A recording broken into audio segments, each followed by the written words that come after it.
ओम नमः शिवाय। जय श्री राम। राधे राधे मित्रों, कैसे आप सभी लोग। आशा करता हूँ हमेशा की तरह आप लोग कुशल मंगल से होंगे, अच्छे से होंगे, स्वस्थ होंगे, दूसरों की सहायता कर रहे होंगे और अपने परिवारजनों मित्रों के साथ खुशी खुशी प्रसन्नचित्त होकर जीवन व्यतीत कर रहे होंगे। ऐसी दुआएं मनोकामना मैं भगवान से आप लोगों के लिए हमेशा से करता हूँ। मैं अंकित आप सभी लोगों का आपके अपने चैनल में हार्दिक स्वागत करता हूँ, अभिनंदन करता हूँ। दोस्तों, आज आपके सामने फिर से प्रस्तुत हूँ देवी गीता को लेके।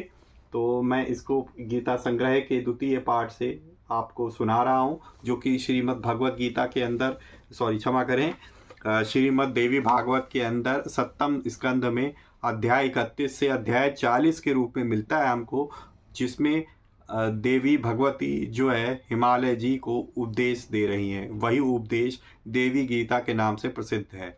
तो ऑलरेडी मैंने कल के सेशन में आपको इसका अध्याय 1 सुना चुका हूँ हिंदी में। अगर आपने वो नहीं सुना है तो मैं आपसे प्लीज़ रिक्वेस्ट करूँगा कि ये सीक्वेंस है, जो आपको समझ में नहीं आएगा, पहले आप अध्याय 1 सुनिए, उसके बाद आप आके आज का अध्याय 2 को कंटिन्यू करके सुनिएगा। तो चलिए, बिना देर करते हुए हम लोग जो है सर्वप्रथम गणेश जी का आह्वान करेंगे। सब ठीक है, हमेशा की तरह दोनों लोग, सब लोग मिलके हम लोग करते हैं साथ में, फिर हम लोग शुरू करेंगे। तो वक्रतुंड महाकाय सूर्यकोटि समप्रभा निर्विघ्नं कुरु मे देव सर्वकार्येषु सर्वदा। जय श्री गणपति बप्पा मोरया। तुमेव माता च पिता तुमेव, तुमेव बंधु च सखा तुमेव, तुमेव विद्या द्रविणं तुमेव, तुमेव सर्वं मम देव देवो। जय श्री गणपति बप्पा मोरया। चलिए शुरू करते हैं। एक बार प्रेम से बोलिए दोस्तों, सियावर रामचंद्र की जय। ओम नमो नारायण, ओम नमो भगवते वासुदेवाय। जय श्री राधे कृष्णा, हर हर महादेव। जय श्री पार्वती माता की जय हो। जय सीताराम हनुमान जी, जय गुरुदेव जी। राधे राधे मित्रों। चलिए, यह हमारा दूसरा अध्याय शुरू करते हैं। भगवान का नाम लेकर मन में आस्था रख के सुनिए। मैं आपको सुनाता हूँ दूसरा अध्याय, जिसका शीर्षक है देवी गीता के प्रसंग में भगवती का हिमालय से माया तथा अपने स्वरूप का वर्णन। देवी बोली कि सभी देवता मेरे द्वारा कहे जाने वाले वचन को सुने, जिसके श्रवण मात्र से मनुष्य मेरे स्वरूप को प्राप्त हो जाता है।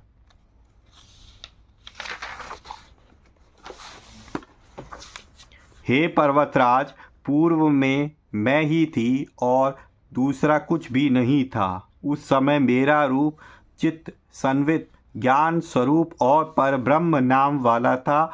उसके संबंध में कोई तर्क नहीं किया जा सकता। इद मिथ्यम रूप से उसका निर्देश नहीं किया जा सकता। उसकी कोई उपमा नहीं है तथा वह विकार रहित है। उस परब्रह्म स्वरूप से कोई एक शक्ति स्वयं प्रकट हुई, जो माया नाम से प्रसिद्ध है। वह शक्ति न सत है न असत है, और दोनों में विरोध होने के कारण वह सत असत उभय रूप भी नहीं है। सत असत इन दोनों से विलक्षण वह माया कोई अन्य वस्तु ही है। जैसे अग्नि में उसकी उष्णता सदा रहती है, सूर्य में प्रकाश की किरण रहती है और चंद्रमा में उसकी चंद्रिका विद्यमान रहती है, उसी प्रकार यह माया निश्चित रूप से मुझसे अभिन्न तथा सदा मेरी सहचरी है। जैसे सुषुप्ति अवस्था में व्यवहार समाप्त हो जाता है, उसी प्रकार प्रलय काल में समस्त जीव काल तथा जीवों के कर्म उसी शक्ति में अभेद रूप से विलीन हो जाते हैं। मैं अपनी उसी शक्ति के समायोग से बीज रूप को प्राप्त हुई, अर्थात मुझ में सृष्टि के कर्तव्य का उदय हुआ।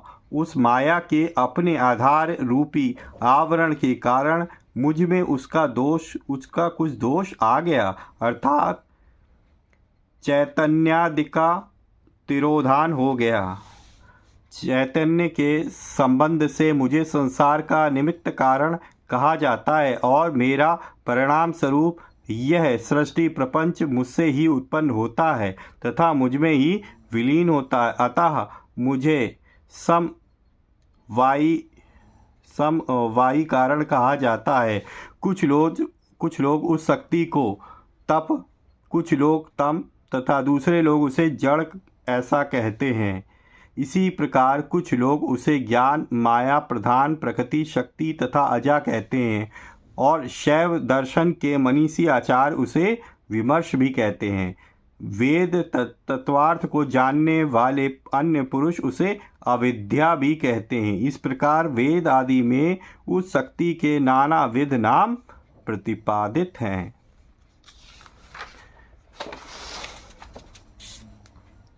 दिखाई देने के कारण अर्थात इंद्रिय गोचर होने से वह माया जड़ है और ज्ञान प्राप्ति के अनंतर नष्ट होने के कारण वह असत है।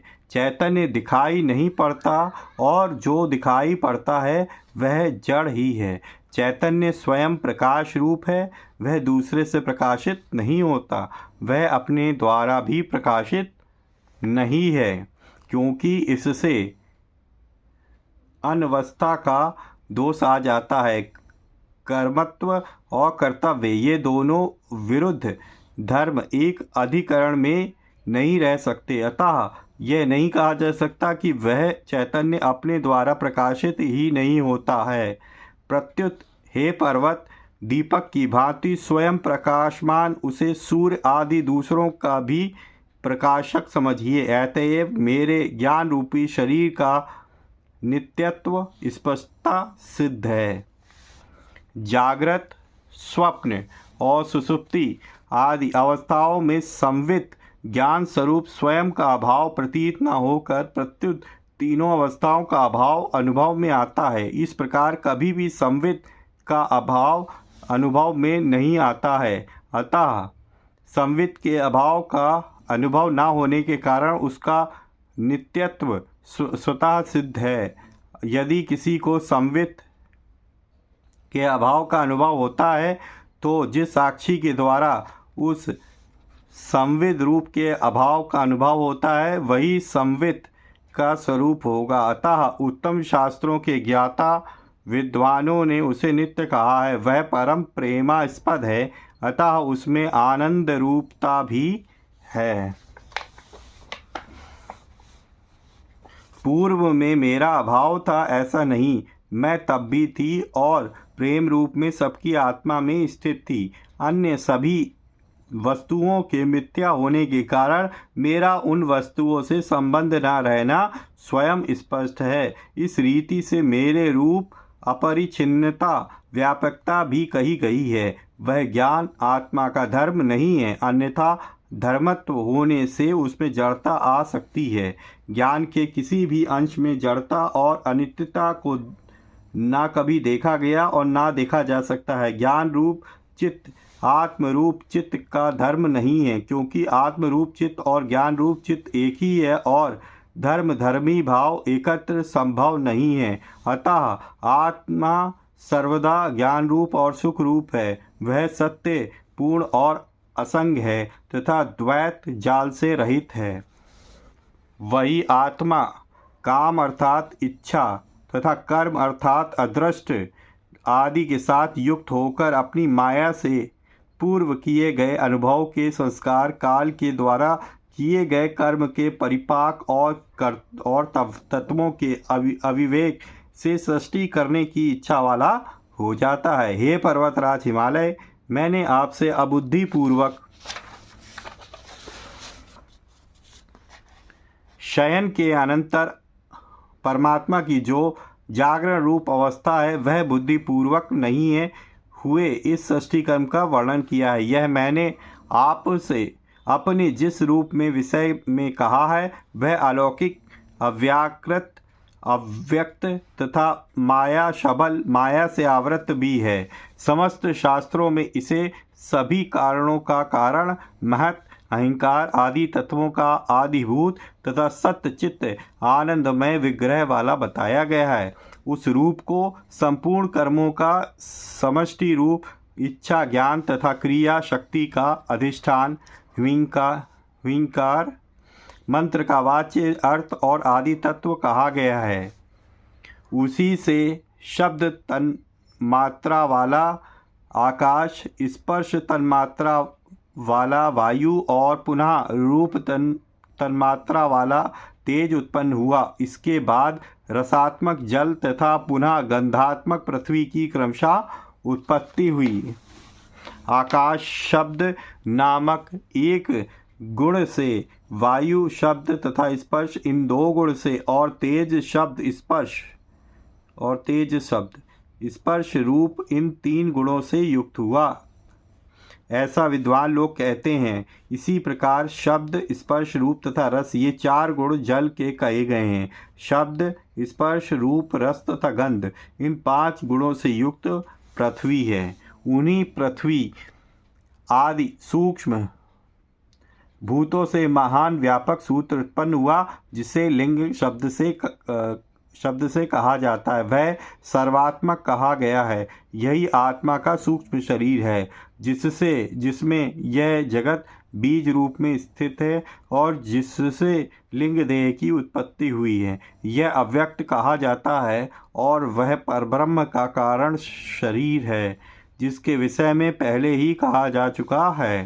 तदंतर पंचीकरण प्रक्रिया के द्वारा पांच स्थूल भूत उत्पन्न होते हैं। अब उस पंचीकरण प्रक्रिया का वर्णन किया जा रहा है। हे पर्वत, पूर्व में कहे गए पांच भूतों पृथ्वी, जल, तेज, वायु तथा आकाश में प्रत्येक भूतल के बराबर बराबर भाग करके प्रत्येक भूत के प्रथम आधे भाग को पुनः चार भागों में विभक्त कर दें। इस प्रकार प्रथम भाग के विभक्त चतुर्थांश को अन्य चार भूतों के अविशिष्ट अर्धांश में संयोजित कर दें। इस प्रकार प्रत्येक भूत के अर्धांश में तदतिरिक्त चार भूतों के अंश का योग होने से पांचों स्थूल भूतों का निर्माण हो जाता है। इस प्रकार पंचीकृत भूत रूपी कारण के द्वारा जो कार्य षष्ठी प्रपंच उत्पन्न हुआ, वही विराट शरीर है, वही आत्मा का स्थूल देह है। हे राजेंद्र, पंचभूतों में स्थित सत्वांश से श्रोत्र आदि पांच ज्ञानेंद्रियों की उत्पत्ति हुई और उनके ही सत्वांश के मिश्रण से एक अंतःकरण की उत्पत्ति हुई, जो वृत्ति भेद से चार प्रकार मन, बुद्धि, चित्त, अहंकार का हो जाता है। जब उसमें संकल्प विकल्प वृत्ति का उदय होता है, तब उस अंतःकरण को मन कहा जाता है। जब वह अंतःकरण संशय रहित निश्चयात्मक वृत्ति से युक्त होता है, तब उसकी बुद्धि संज्ञा होती। अनुसंधान चिंतन वृत्ति के आने पर वही अंतःकरण चित्त कहा जाता है और अहम भावात्मिका वृत्ति से संयुक्त होने पर वही अंतःकरण अहंकार संज्ञक हो जाता है। तदंतर उन पांच भूतों के राजस अंशों से क्रमशः पांच कर्मेंद्रियां उत्पन्न हुई। प्रत्येक भूत के राजस अंशों से मिलने से पांच प्रकार के प्राण उत्पन्न हुए। प्राण नाम वाला प्रथम प्राण हृदय में, अपान गुदा में, समान नाभि में, उदान कंठ में तथा व्यान संपूर्ण शरीर में व्याप्त हुआ। इस प्रकार पांच ज्ञानेन्द्रिया, पांच कर्मेंद्रिया, प्राण आदि पांच वायु और बुद्धि सहित मन, इन्हीं 17 अवयवों वाला मेरा अर्थात आत्मा का सूक्ष्म शरीर है, जिसे लिंग शब्द से भी कहा जाता है। हे राजन, जो प्रकृति कही गई है वह भी दो भेदों वाली बताई गई है। शुद्ध सत्व प्रधान प्रकृति माया है और मलिन सत्व प्रधान प्रकृति अविद्या है, जो अपने आश्रित रहने वाले की रक्षा करती है, अर्थात आवरण या व्यामोह नहीं करती, उसे माया कहते हैं। उस शुद्ध सत्व प्रधान माया में बिंब रूप परमात्मा का जो प्रतिबिंब होता है, वही ईश्वर कहा गया। वह ईश्वर अपने आश्रय अर्थात व्यापक ब्रह्म को जानने वाला, परात्पर, सर्वज्ञ, सब कुछ करने वाला तथा समस्त प्राणियों के ऊपर कृपा करने वाला है।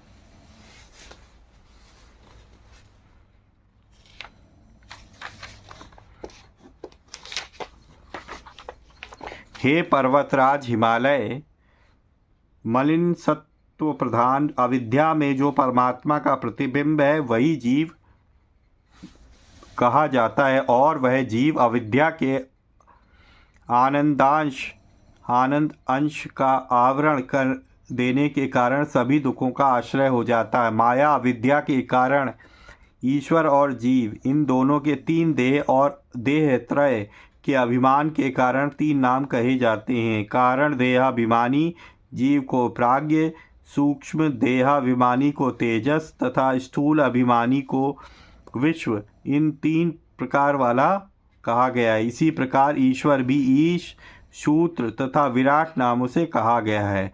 जीव को व्यष्टि रूप तथा परमेश्वर को समष्टि रूप कहा गया है। वे सर्वेश्वर मेरी माया शक्ति से प्रेरित होकर जीवों पर कृपा करने की कामना से विविध रोगों से युक्त विश्वों की सृष्टि करते हैं। हे राजन, मेरी शक्ति के अधीन होकर वे ईश्वर रज्जु में सर्प की भांति मुझ ब्रह्म रूपिणी में नित्य कल्पित हैं।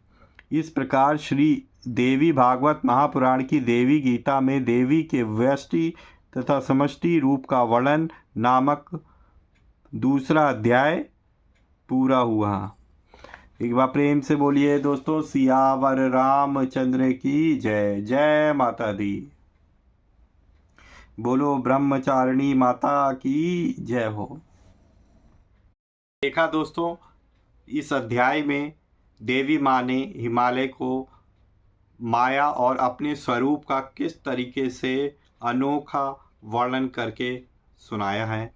कैसा लगा आप लोगों को? अपनी राय कमेंट बॉक्स में ज़रूर लिखिएगा और एक बार जय माता दी का जयकारा कमेंट बॉक्स में ज़रूर करिएगा दोस्तों। उसमें बिल्कुल कंजूसी ना करिएगा दोस्तों। अगर आपको वीडियो अच्छी लगी है तो कमेंट करना ना भूलें और ज़्यादा से ज़्यादा अपने परिजनों मित्रों के साथ शेयर करें ताकि वो भी इस तरीके की वीडियो से कुछ इन्फॉर्मेशन प्राप्त कर सकें। पहली बार चैनल पे आए, इस तरह कंटेंट आपको देखना पसंद है तो अध्याय तीसरे के लिए आप सब्सक्राइब कर लीजिए सेक्शन को, वीडियो को क्षमा करें, चैनल को सब्सक्राइब कर लीजिए ताकि लेटेस्ट से लेटेस्ट वीडियो की इन्फॉर्मेशन आपके पास तुरंत आ सके। उसके लिए बेल आइकन को भी प्रेस कर लीजिए। तो इसी तरीके से भगवान की भक्ति करते रहिए, अपने परिवारजनों मित्रों के साथ खुशी खुशी प्रसन्नचित होकर जीवन व्यतीत करिए और हाँ, हमेशा की तरह किसी न किसी एक पर्सन की हेल्प करने की जरूर कोशिश करिए। वीडियो को देखने के लिए बहुत बहुत धन्यवाद। मिलेंगे इसी तरह किसी और वीडियो में, तब तक के लिए जय श्री राम, राधे राधे मित्रों।